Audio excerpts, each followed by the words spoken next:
Off top, in the modern era of football, there have been two offensive linemen in college who finished in the top 4 of Heisman Trophy voting. Orlando Pace and John Hicks, both from the Ohio State. Play the music. This is the Domonique Foxworth Show.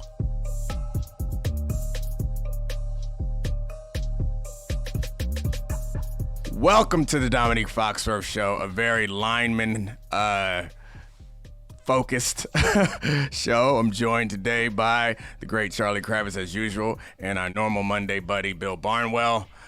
I'm going to resist the urge to find ways to make it seem like I was right all along because none of us really knew what was going to happen in this game.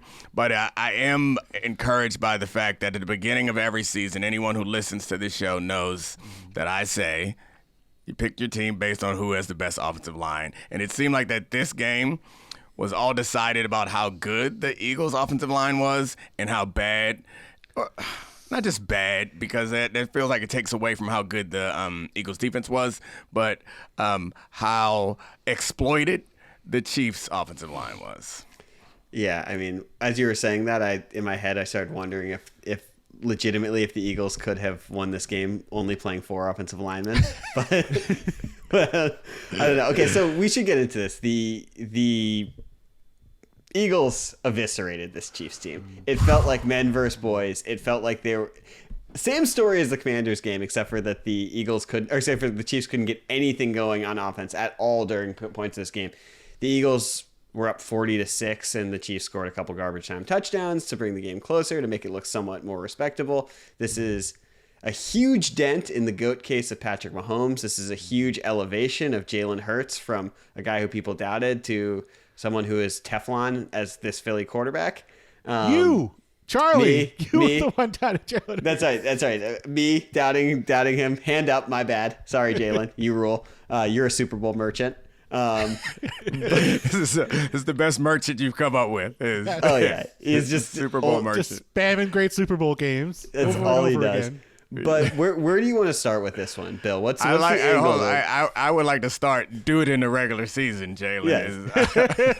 Yes. Once you do it in the regular season, we'll respect it. I'm sorry. Go ahead. Can you do it against the Steelers in November, Jalen? That's when it matters. Beat the Falcons in week 3. Why don't you? I have to own this. Someone who's been skeptical of the Eagles all season, did not pick them to win a playoff game, did not pick them to win a Super Bowl here. Just outclassed the Kansas City Chiefs. Dominated this game from start to finish. This could have been a lot worse. The final score didn't represent how the gap between how these two teams played. And they did this in a game where the guy we were all expecting to carry them in the Super Bowl had kind of a quiet game. Saquon Barkley did basically nothing in this game. The Chiefs, if you could have told them before the game, we're going to hold Saquon Barkley to 3 yards a carry, he's not going to score. Jalen Hurts got his a little bit here and there, but not like he had a crazy game running the football. They did the thing that's supposed to break the Eagles, supposed to get them to play from behind. And because they were so good at everything else in this game, stopping the run didn't matter for the Chiefs. They were good against that, and everything else just failed for them. So the Chiefs did an incredible job of stopping the run without even loading the box. I was watching those early drives and was like, okay, well, the Eagles are moving the ball a little bit, but like at some point, the fact that they are not having to commit to stopping the run, it'll be a problem. But then also, like, Jalen Hurts consistently made good decisions and good passes. He had that one interception when the offensive line had a breakdown. But he also had, like, protection. Like, he could see the whole field, and he could take as much time as he wanted. I feel like he had his time to throw. He was incredible, which normally he's not great when he holds onto the ball too long. He's not great when he's on the run and outside the pocket. He was great in all of those situations, and I think he deserves a ton of credit for consistently making the right decisions, and I think it all stems from the O-line protecting him and giving him a chance the whole game. Yeah, and he scrambled well in this game. The Chiefs had Nick Bolton spying. They had Leo Chenal spying at times. It did not matter. He made real plays more with his legs in the scramble game than in the designed run game. He did have a tush-push touchdown early on when Jahan Dotson bettors. If you had Jahan Dotson to bet to score the first touchdown in this game, The swing you went on from oh my God, gosh. I'm about to be rich to oh great, Jalen freaking Hurts tush push touchdown, the chalk touchdown to start the game. But it never felt like the Chiefs had answers. Like it felt like they had a good plan from the start to stop the run. They were very disciplined, very good with their gap stuff. They were in the right spot at the right time. They tackled well, but every counter punch the Eagles had on offense and especially on defense, like the Chiefs, we were just waiting for that answer to come, and the Chiefs never had that answer or ever really came close to finding something that worked. Yeah, and it also felt like we talk a bunch about how the Chiefs don't make mistakes in these big situations. They made them. Like A lot of mistakes. They made them.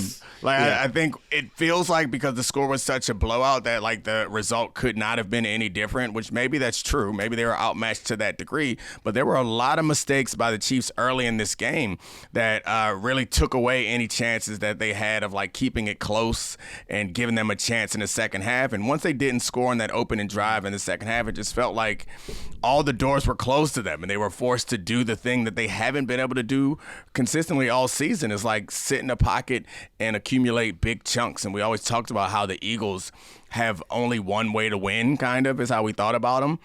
But we didn't account for the fact that the Chiefs really have only shown us like one way to be effective offensively this season. And when they were asked to do it in a different way, they really didn't have the experience to get it done or the players to get it done until like Xavier Worthy just started catching bombs all over the place when the game was already over. When the Eagles started putting in their backup defensive backs, which, we're going to rightly give Vic Fangio his flowers today as, building a great game plan. Those dudes in the Eagles defense, like there's a reason that Patrick Mahomes started moving the ball once he took out like all their starting defensive backs. Those dudes are incredible. And this was we're going to go back and watch it. I don't think there's going to be a ton of like schematic dominance more so than just this was just the best defense in football. This is overwhelming over and over and over again, winning matchup on play after play. I mean, this game was over at halftime. I know everyone was looking around being like, oh, Brady came back from 28-3. Is Mahomes going to do it in front of Brady? But like it was over at halftime, particularly when Mahomes threw the interception at down 17-0 in his own end and they ran it in right before half. But the Eagles got pressure on 47% of their of the Chiefs' dropbacks in the first half. That's when the game was won. They blitzed 0 times. Yeah. 0. That's the thing you talked about, Domonique, about mistakes being the defining part of that game. Of course, we saw like an uncharacteristically sloppy game with drops and interceptions. To me, it felt like that game was over after the third possession. The Eagles could have scored the first time down the field.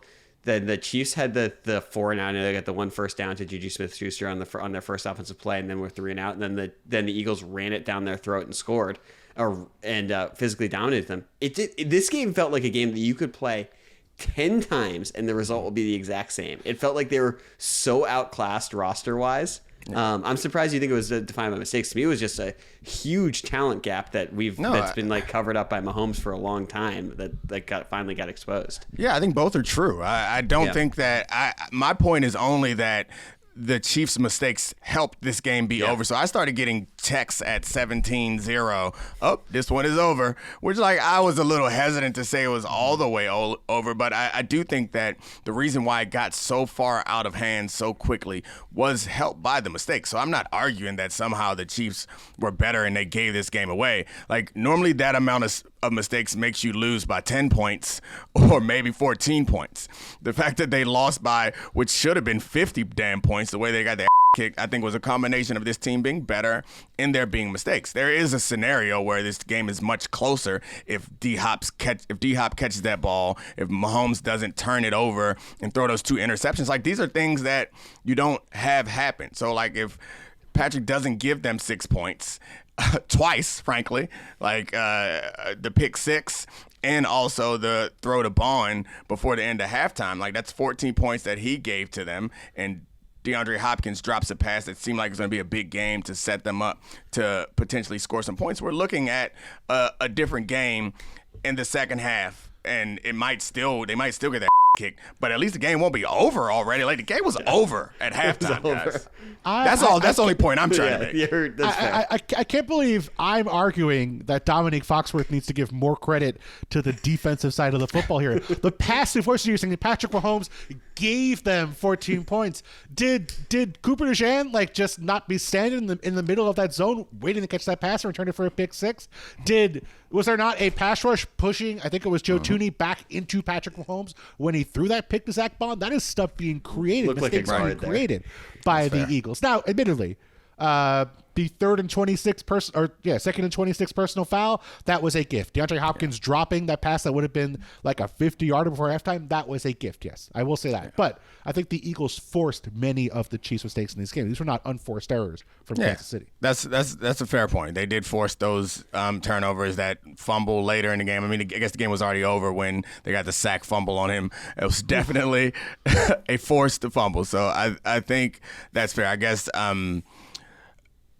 it doesn't. So those are. I think the Eagles increase the probability of the turnovers in those plays, but those don't have to be turnovers every time. Sure. But anyway, the fact of the matter is we're probably getting a little too much in the weeds.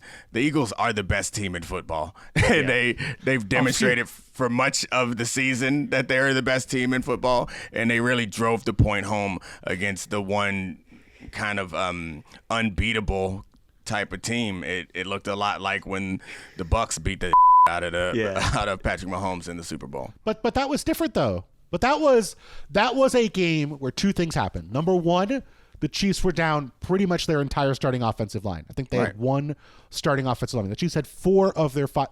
They had every offensive lineman healthy. They just decided to bench their starting left tackle. So that's a different scenario than this one. And the other one is, remember from that first game against the Bucs, Mahomes was incredible. In that game, despite the offensive line issues, he played phenomenal football. That's true. There's that famous video of Mike Evans talking on the sideline about how crazy Patrick Mahomes was playing, independent of the offensive line getting overwhelmed, independent of it was still bad. Everything else that happened.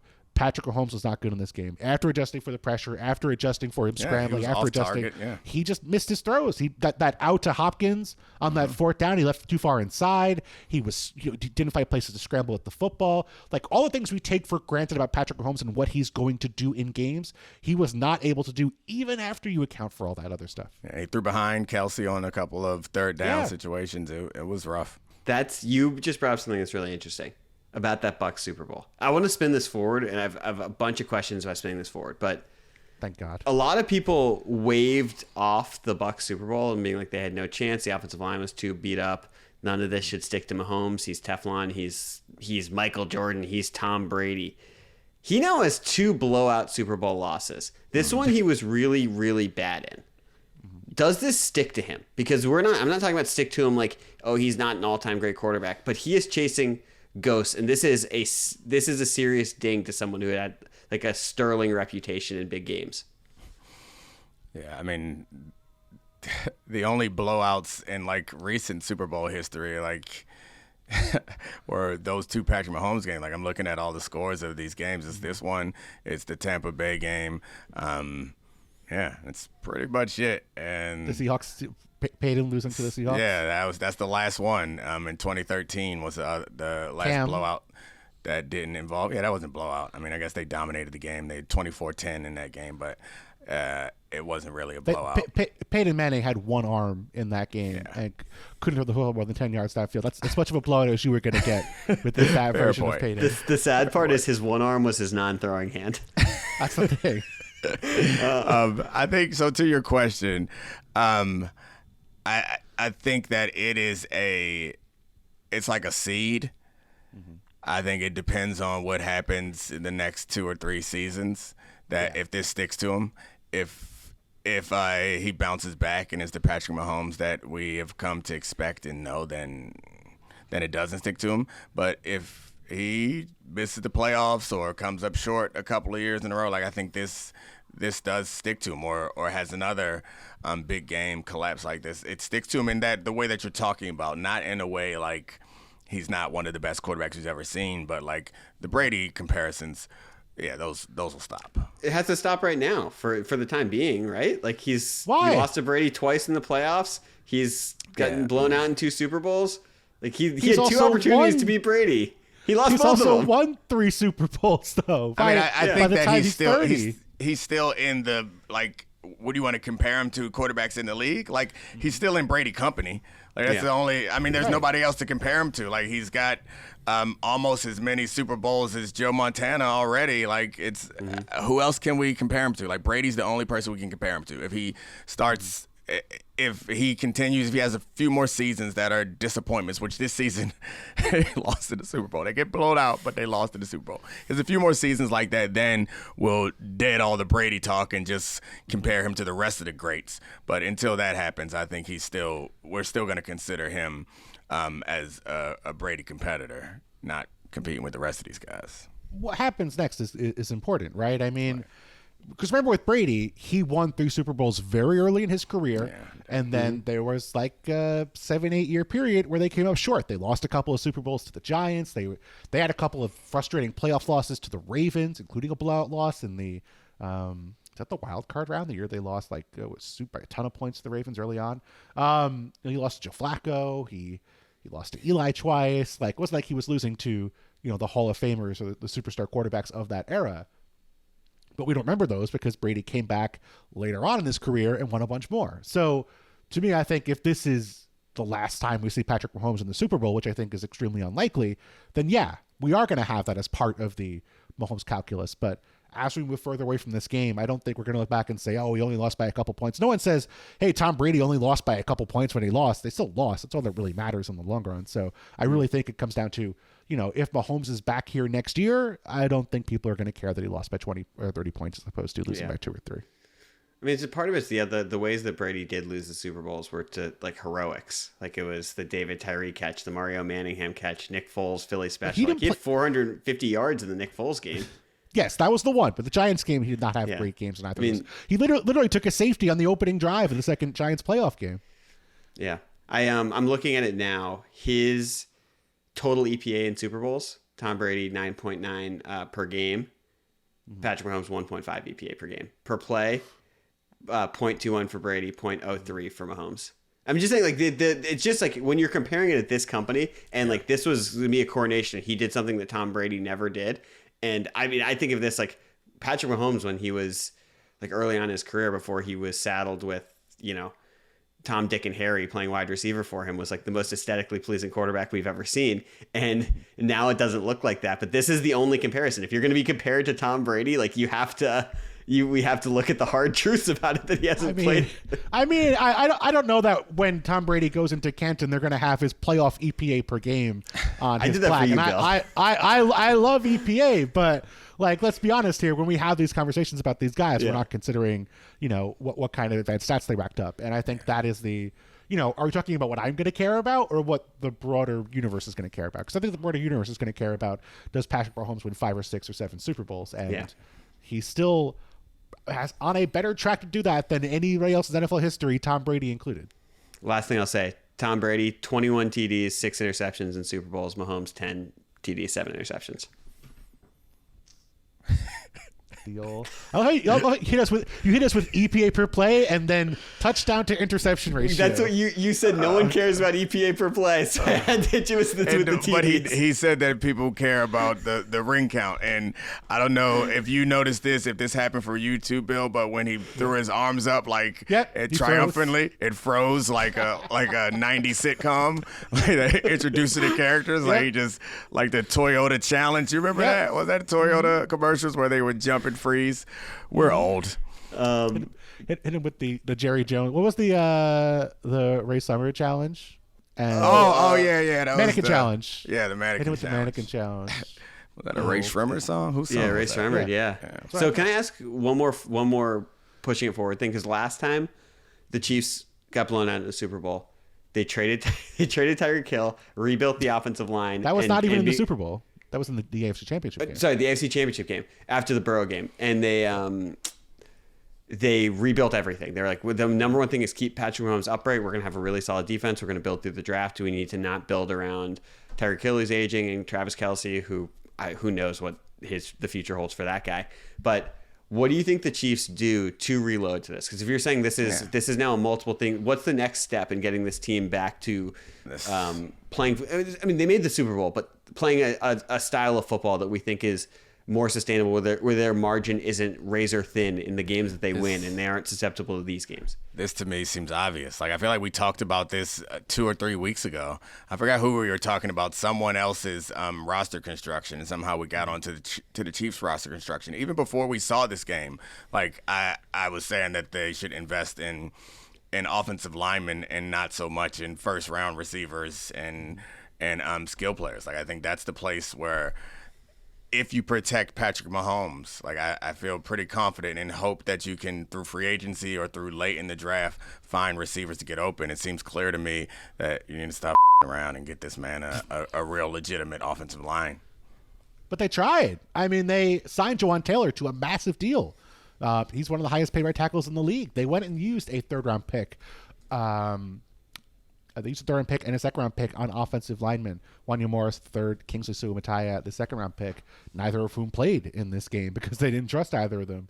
They signed DJ Humphries. They traded for Orlando Brown. Like, they've tried, but especially at tackle, the moves they made have not stuck. And now you're probably losing Trey Smith, who's, a really good right guard this offseason. So this is definitely going to be a retooling year for the Chiefs. We said that the Tyreek Hill season, and they won the Super Bowl, so it doesn't mean you're going to lose necessarily, but I think they have to big picture consider what kind of offense we want to run over the next 5 years, because to me it's not just we have to replenish and fill the gaps of what we're losing, but we have to assume that Travis Kelce, even if he comes back, is not the Travis Kelce of years past. He was not this year, barely made an impact for most of the postseason, had one big game against the Texans, honestly looked like you would have forgotten he was playing today if you were not paying close attention to the play-by-play. They have to have a solution or something that's going to scare opposing teams, because we saw the Eagles were not scared at all of anybody on this Chiefs offense all game, and that led them to just play zone coverage, and they was beating it. I think they were somewhat scared of Travis Kelce. Like, fortunately, one of the good things about this game being over at halftime is, like, I could rewatch a lot of the more consequential plays from earlier in the game, and it's a function of the coverages that they chose. But there was always 2 to 3 guys around Travis Kelce. What it seemed like they didn't seem to give any attention to was the wide, like the number ones on either side. Like, they didn't respect the receivers in any capacity. They were challenging Patrick Mahomes, and I think those outside, it's not just that they didn't respect the receivers, it's that they were challenging the offensive line to hold up long enough for those outside passes to develop and Patrick Mahomes to get them out there. So yeah, that, and you said, like, they need to figure out what type of offense they want to run. I think one thing that we know is that there is no, like, what limits your offense, I think, more times than not, is the offensive line. And I know Andy Reid, wasn't he an offensive line coach? That's how he got into the league, right? Then maybe he needs to take over the O-line. Or they need to find the right. You don't think so? What? No, I think their offensive line coach is pretty good. Andy Heck's done a good job there. But I would say you're mentioning the offensive line, and I think the thing you're not bringing up is the run game. And when they traded Tyreek Hill, one of the things they did was lean more into the run game. They replaced Clyde Edwards-Helaire with Isaiah Pacheco. They leaned more into running the football with more run concepts. And you saw this game, they didn't run the ball at all. Yeah. 3 rushing yards in the first half, and there was a point when I literally looked up. I had to check the box score because I couldn't remember a single running play with like 3 minutes left in the second quarter. Yeah. I mean, they totally abandoned it. Yeah. It wasn't working, and then they were out, but they were down by a touch. They didn't try it. They didn't try it to work it. There was no attempt to work it. Missy Elliott would not have been impressed with the level of working that was happening with the Chiefs running in this game. How does this game make you feel about the AFC? Because, like, the Chiefs defense made this team look unstoppable. We talked about the Chiefs, Ravens, and Bills being like the best teams in the NFL. This didn't even seem close teams by quality. The Chiefs defense was good for most of this game. I don't feel bad that, they gave up a ton of points, but it felt like that was, they gave a pick six, couple short fields. I felt like time of possession. Part of it. Yeah. I think the Bills defense made the Chiefs offense look unstoppable. Yes, that's true. Yeah. Yeah, I mean, I think I would hesitate to draw major conclusions from this one game. I do think it's the Super Bowl. That's what we do. It's the Super Bowl. Last game of the season. Can't hold anything back now, Domonique. No, I'm saying it seems like you're suggesting that the conference that we thought was the better conference all year, we now know is a terrible conference that had no real teams in it. That's like Domonique, the Super Bowl was 40-6. I need to ask questions about something. I got give you. Give me a break. Yeah, Charlotte, I'm answering those questions. Like, dude, you don't understand. Did you forget how this works? You ask questions. Sometimes they're dumb, and I appreciate that you put yourself in that position. Then I dismantle them, and people are like, hey, I love the Domonique Foxworth show. He's so smart. What the hell is going on? You just dismantled that statement. Continue. Go back to the larger conversation about the conference. Yeah, I still believe that the AFC has more good teams. I think you're just angling for the Commanders to say that they're the real runners-up, because that's what you were saying before we started recording. Really makes you think. It doesn't. It doesn't. I'm not thinking. No thinking. With the Eagles, I mean, do you think this is the first in a series of times where we have to think about them as the best team in football? Do you think this is a one-off, given that they hit on so many players this year and they're not going to have all those players back, and there's guys like Josh Sweat, Milton Williams, Zach Bond, all free agents? Do you think this is like we have to think about them as the best team in football heading into 2025? I mean, I think so. I think they have everybody's going to have to replace things. They have fewer consequential players to replace than most. It's like they're returning the offensive line. They're returning the quarterback. They're returning the receivers in the running back. They're returning a bunch of rookies, or a pair of rookies on defense that are really good. They're returning Jalen Carter. Like, I think they're returning a lot of the things. I guess they're losing their offensive coordinator, and but they're returning a lot. That's never gone wrong for them before. Yeah, they're returning a lot of the things that they need. And I'm sure they'll find ways to fill in, and I'm not sure that at this current moment we trust any other front office more in sports to effectively fill in those holes. So do you remember, I think it was 10 years ago when I don't even know, was this? Maybe the Mavs. Maybe we trust the Mavs front office more. That's it. Do you remember that? I think it was ESPN, maybe it was Bleacher Report. I don't remember who did that thing, the poll being like, most valuable assets in the NBA, and it was like, would you trade Brad Stevens for Giannis? Yes. I'm not saying Howie Roseman's in that territory, but I will say there's no one who I would trust more at building a roster around the pieces they already have moving forward than Howie Roseman. Like, he's just done it in such inventive ways. It was a point you brought up, Bill, on our podcast a while ago, where it's like they bring in Bryce Huff, they bring in these other guys. Those aren't, and they do such a good job on the signings on the fringes, whether it's Mekhi Becton or Zach Bond, that he just finds gem after gem after gem. But I do think there's a bigger question, Bill, is if you're the Eagles, do you try and follow this formula and keep chugging along, or does Howie Roseman look at this and be like, we just saw what can happen when the passing game gets going with Jalen Hurts. Let's like make a concerted effort to improve that over this offseason and build around that type of stuff. Dominique's right about the offense, though. There's just not many players you would change. Like they're basically locked into 9 of their 11 starters up, on the offense. Becton's a free agent. Cam Jurgens is going to sign an extension this offseason. So that's 10 of your 11 guys coming back. So on the offense, they're set. I don't think you would make realistic changes because it worked. Like the offense, I don't think you have to make any strong cases. Like, clearly your identity's not changing on offense. And I think Jalen Hurts had that 2-month stretch this year where he looked like he was anonymous and struggling. But the fact that we saw him play so well in the conference championship game and saw him play that well in the Super Bowl, like, that's a reminder. This dude, when he's healthy, is a problem. He's not just a quarterback who's going to work the quarterback run game. He can make throws. He had a huge play to A.J. Brown wiped off early in this game. First because drive. Of a PI. A ticky-tack PI call. Good call. Dominique standing up for. By the way, are we going to get any of the people who said that the NFL was scripting games for the Chiefs? Are we going to assume that part of the script was the Chiefs blowing this? The refs cheat. Very curious for the NFL to script it this way. I like the changes to me are on defense, and not because they're not because you want to make changes, but just because you don't have a choice. I mean, Milton Williams is going to get $25 million a year this year, and I don't think you can afford to pay that. They're going to have guys hit free agency and get a lot more than what the Eagles are expected to pay them. So can you make it work? Yes. But this team basically spent a ton of money this year trying to win a Super Bowl this season and did it. And that's an awesome performance, and Howie Roseman deserves all the flowers for that. I just think that is going to be tough given how much talent they have leaving this offseason, which is more than I think Domonique is giving them credit for. Yeah. What's the line of demarcation of the quarterback you would trade Howie Roseman for?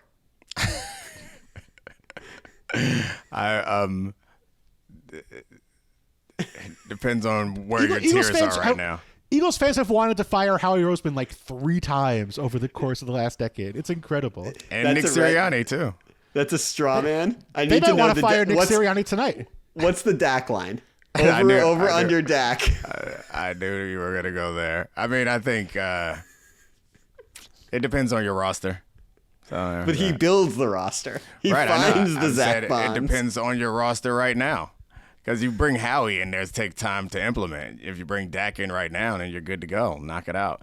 I think Dak would be a better GM than Howie would be quarterback, personally. But like, would you trade Tua for Howie Roseman straight up? Sure. Go ahead. I didn't like it when it was Dak. I kind of like it when it's a Tua conversation.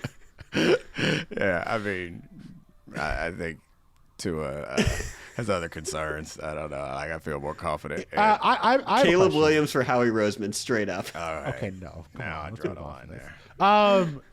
Is Nick Sirianni the most hated by his own fans head coach to ever win a Super Bowl? Oh. Because Giants fans did not like Tom Coughlin pretty much the entire time he was there, except for the weeks he won a Super Bowl both times. Yeah, I think he's more liked than Tom Coughlin was.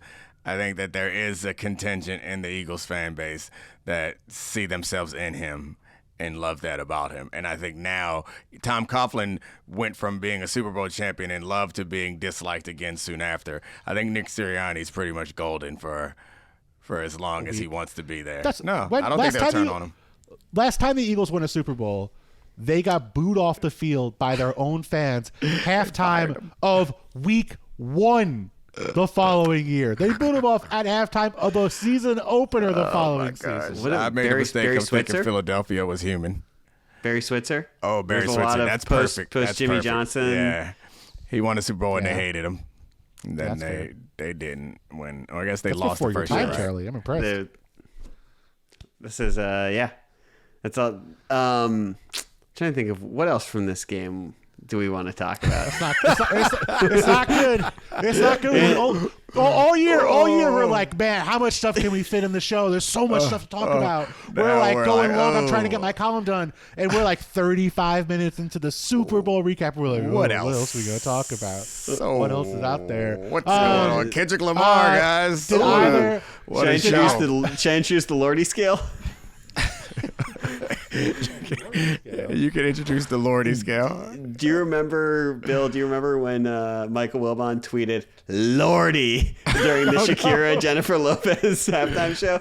Oh yeah, this is Kendrick Lamar 0 Lordies out of 10. Oh no! Love his music.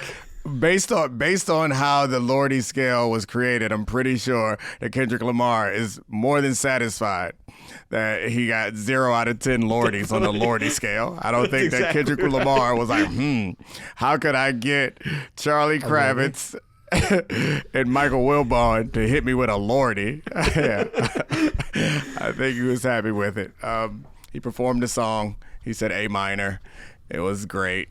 Generally underwhelming halftime performance, but it was video game and blackness seemed like it was the theme. It just wasn't very popping, like a Showtime showy show thing. But then he ended with a bang, which was cool. Yeah. Serena crip walking is cool, and another shot at Drake. Drake is. Do you think that Sirianni was in the locker room saying that the Chiefs aren't like us? Because that seems like something that he would 100%, say. 100%. Yeah. Does it mean that the beef is over? Like, 'cause it said it was like a video game motif, and then at the end it said game over. So can Drake come back to America now? Is that what that means? Is he barred? Is he not outed? I mean, I think so. It feels like he's banned. It does feel like you can't really top that. It feels like how else are you gonna? What else can you do to escalate this any further? Want to talk about how the Google Pixel commercial, or the AI commercial, made me cry? Oh, I didn't see it. Ooh. It It was a good like one. dad sending, seeing like his child grow up and sending his child off to college. Oh, it was rough. Oh, see, I was really touched that by kind of Lordy from me. Different kind of Lordy. I was really touched by Seal. Seal? I wasn't Yeah. watching the commercials, I guess. I don't remember any of these. Seal was a seal in a Mountain Dew commercial. Dominique's Zero. watching zero? offensive line tape during Super Bowl commercials. So the last question about the Chiefs on this stuff is we didn't think the Chiefs were very good all year, like for long portions of it. And then some We of us were did. right. Good But then job. we just You guys were right. we just begrudgingly accepted it for them to lose by I don't know 1,000 in the Super Bowl. No real question there. Just No. an I observation. appreciate it. I think we learned some things from the Super Bowl. Is one, never come off your original take. Just stick with it, which is stick with your priors. the Bill Barnwell rule. Also, is like stick to your original take, ride it out, because there's no winning when you change your take. Like people don't then accept you into the new take. They still like I should have stuck with the fact that even as the Chiefs were finding a way to get back to the Super Bowl, like nope, it's gonna catch up to them. It's gonna catch up to them because it did catch up to them. All of the luck that they had all season long, they lost it in this game. Yeah, they didn't lose a one-score game though. They kept it up. Instead of that streak. They did Does not that get mean to a I get close game. to? Does that mean I get to go back to my take that the Tyreek trade was a mistake? I'm just kidding. Yeah, I think that take is done. So I want to close this Super Bowl discussion by asking, as we look at the NFL season, this is a broad thing. I really shouldn't have sprung this on you guys. But what do you think the right lesson to learn from this year is, and the wrong lesson that people will take away from it? I mean, I think the right lesson is not really a new one. Is that there is no scheme for physicality and line play. It's like as much as we like to do we like to celebrate the offensive play design and gurus, it really comes down to the big guys up front. It's always, I mean, it's not a new lesson. It's an old lesson, but it is the right thing to learn, I think, from this season. I thought the lesson was going to be you need a number one receiver who can run past the coverage, the Domonique Foxworth mantra. That is one of the mantras, but that one comes after my O-line mantra. I do believe that you do, yeah. You can tell you spent a lot of time with Jeff Saturday this season. That you're getting the O-line mantra. No, this was always it. This was pre this season. Since you can go back through the history of the show, every preseason show we do, I'm like, line up my O-lines. The good ones are the ones that I think will be good. Here's what my takeaway. My takeaway is we are too confident when it comes to evaluating dudes in the wrong context, in the wrong situation. And so much of what happens in the NFL is about getting guys in the right spots. Look at the key people for the Eagles in this Super Bowl in so many ways. Saquon Barkley averaged sub 4 yards a carry for the Giants last year. Nick Fangio was his Dolphins players were cheering on Twitter when he got fired by the Dolphins last year. Zach Bond was an anonymous dude. The Eagles defense this time last year was Matt Patricia as their DC. They were a mess. We were laughing at them with good reason. They were terrible this time last year. If you make a couple of the right changes, get the right person behind the right people or with the right people, it fundamentally changes the way we view them. Saquon Barkley he had the best running back season in the history of football this year when you consider the playoffs. Zach Bond was an all-pro. Vic Fangio looked like he was the best defensive mind in football a year after not only he got fired, but pretty much every single one of his proteges got fired or got demoted or got embarrassed. It is so important to either have a running back with the right offensive lineman, a defensive coordinator with the right players in front of him, a quarterback with the right help around him. It is so much of football, and we are so prone to evaluating guys in a vacuum when nothing in football happens in a vacuum. Any wrong lessons, Dominique? Wrong lessons. Don't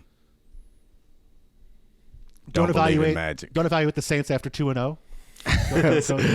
Don't treat the Saints like they're a juggernaut after they win the first two games of the season. We're gonna do it again next year with whatever team is 2-0. Like it's part of the process. But yeah, I mean, I I don't know. I mean, I think that we don't learn wrong lessons around here. We're too smart for that.